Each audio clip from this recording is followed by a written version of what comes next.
Get ahead of most YouTubers in your niche in those 3 steps. Create an IT vision for your YouTube channel, create a strategy and plan your actions, and lastly, find your own voice. Seems clear and not so difficult, right? But we need to look deeper into every single step to understand what's at its core, what decides on success, and what prevents failure. This formula actually works not only for YouTubers, but basically for any other sphere of your life. You could implement it to Instagram, TikTok, your career, or your health. However, in this episode, I'm going to reference it precisely to growing on YouTube, as this is what we are trying to do here. Hello, it's Marcelina. Welcome to Alternative, where we learn all about creativity, creating content, self-development, and running a YouTube channel. As I'm documenting the growth of my YouTube channel, giving you creativity and time management tips alongside,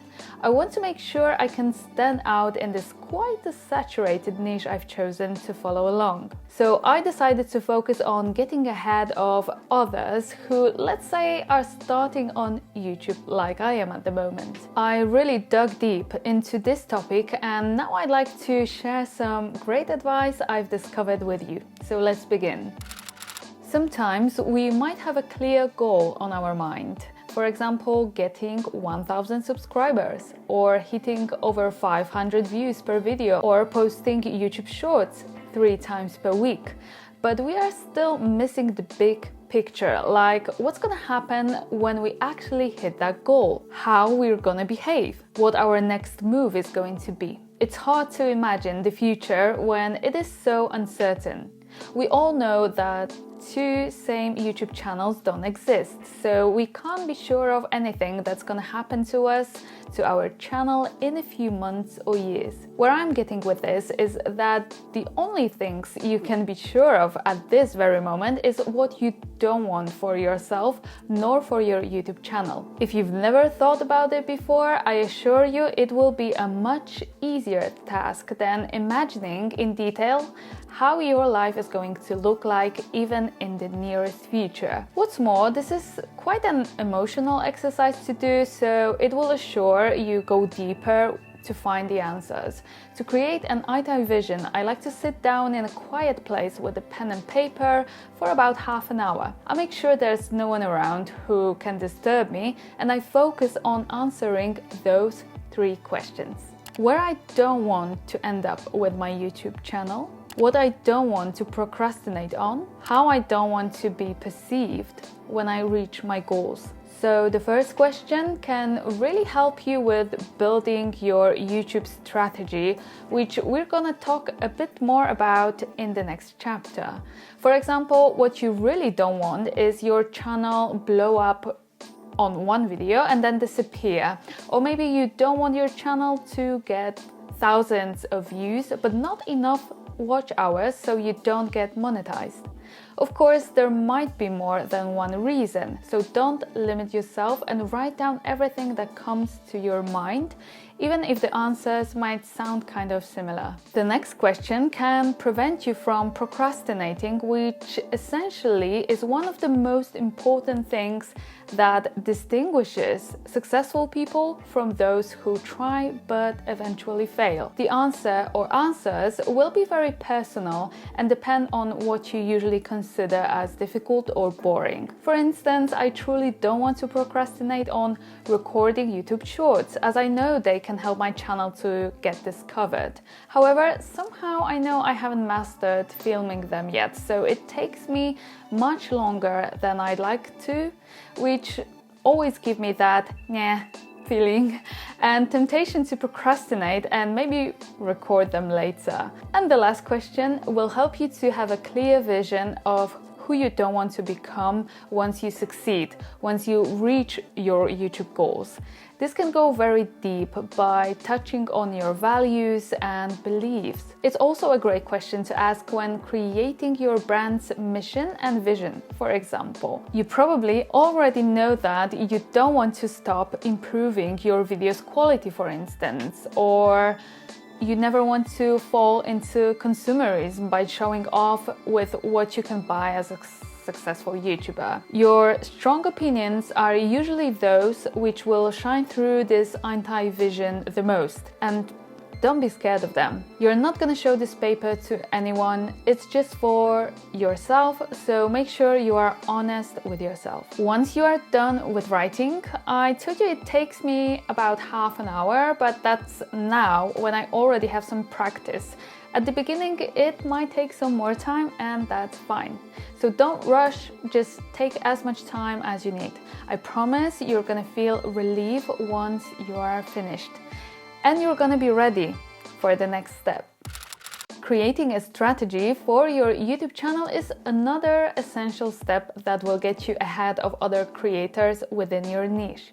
Why? Because even though you might not know exactly what your YouTube journey will look like and how to become successful as fast as possible, you will set your long-term goals and focus on reaching them, which essentially will affect your short-term decisions. You see, people without a plan don't look too far ahead.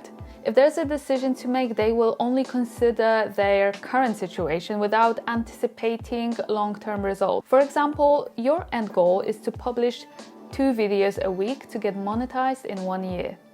You're doing fine, but then suddenly your friend invites you to a party where your ex will be with his new girlfriend. If you have your clear goal of getting monetized in your head, you will realize that you're not gonna feel good at this party knowing that they are there, so you'd better stay home and work on your YouTube script, for example. But if there's no end goal, you will decide to go because you must see who his new girlfriend is, even though you know it's not gonna make you feel good. You then don't post your video and in the end become a step behind a person who made the opposite decision. Of course, all the decisions we make are the matter of prioritizing things. You would go to your mom for a visit if she's unwell, even at the expense of your channel's growth. But on the other hand, your channel should become more important than your friends you don't really like anyway, for example. So how to set your goals? With the anti-vision exercise done, this is going to be much easier.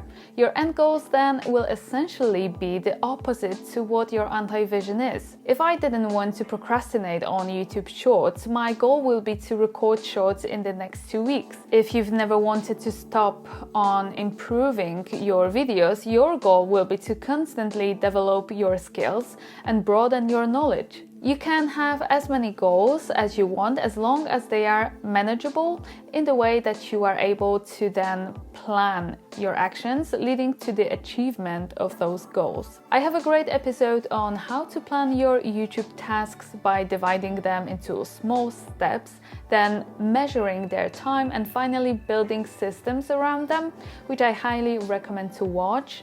So I will leave the link for you over here and in the description below. But one more thing I'd like to address here, which in my opinion can also impact on how successful you become, is mastering getting done boring things. You know, all the small and big things that you have to repeat over and over again, so after a while they become a bit automatic, a bit frustrating, such as writing outlines for your YouTube episodes, creating thumbnails or editing videos. They usually become a drag at the beginning of your YouTube channel journey or when you are stuck.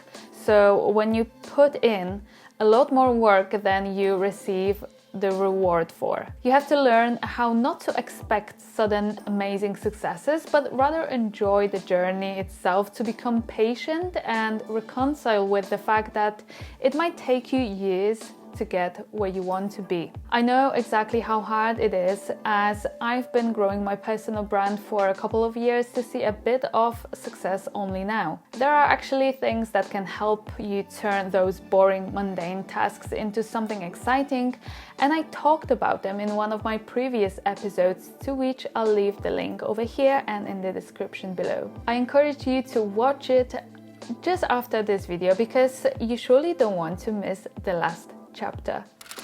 I guess this is my favorite piece of advice because I'm such an advocate of creative, original content. For me, finding an own voice equals becoming a creator. Nevertheless, there's one important thing to incorporate when evolving with your own voice to get ahead of others in your YouTube niche, and that is being in line with who your ideal subscriber is. It's essential to know that it shall impact what you are talking about and how you do it. Again, the easiest way to find out is by sitting with a piece of paper and writing for a while, trying to imagine who it is that you are talking to. When your YouTube channel is generally about what interests you in life, your ideal subscriber will be similar to you, at least in terms of their passion or hobbies. If you are making travel vlogs, your subscribers must love traveling as well. Maybe they are in their 20s, taking a gap year to discover the world a bit, or maybe they are in their 40s and they finally have time to travel after their kids left home. That will obviously depend on what your voice is. If you travel with kids, you are more likely to attract parents as your audience, but if you do backpacking, students might be the largest group watching your videos. Think about it for a while and try to get very detailed. Create a persona you imagine to go on YouTube to see your thumbnail, clicking on your video and enjoying every minute of it. Who is it? What does he or she like? What does he or she do in life? Next, think about what does he or she like in your video in particular. Focus and write down things that make you different. These can be advantages and drawbacks. If there's a lot of drawbacks, try to turn them into advantages. For me, for example, not speaking perfect English is a drawback, but it differentiates me from others. So I actually announce my lack of perfection by talking about it in my videos. Some people won't like it at all, and that's fine because these people are not my ideal subscribers. My ideal subscribers feel encouraged to create despite being imperfect. My voice is here to show that no matter where you are from, what's your background, and even if you are not perfect, you can make this work. You can have your place and enjoy creating. Only recently I started to notice what my audience really likes. Turns out you really like my voice, what I stand for, and how I approach my creativity. So the next great practice is to create for your audience, bearing in mind your transformation. That will give your viewers something to relate to. I plan on making more creativity-focused videos to show how I become a person who can constantly come up with new ideas, because it's not something I could always do. It's a skill for me, like I've already mentioned in my previous episode on how to never run out of ideas for your YouTube channel. And don't worry if you don't know that about your audience yet. Sometimes you need time to gather enough data to be able to analyze it. But once you know, the path you should follow becomes clearer, and if you align with your own voice, that's exactly what will make you different and then get ahead of most YouTubers in your niche. I hope you found this video helpful and inspiring. I'm wishing you all the best on your YouTube journey. If you like this video, please leave the thumbs up and subscribe to my channel. Thank you so much for watching and see you in the next one. Bye!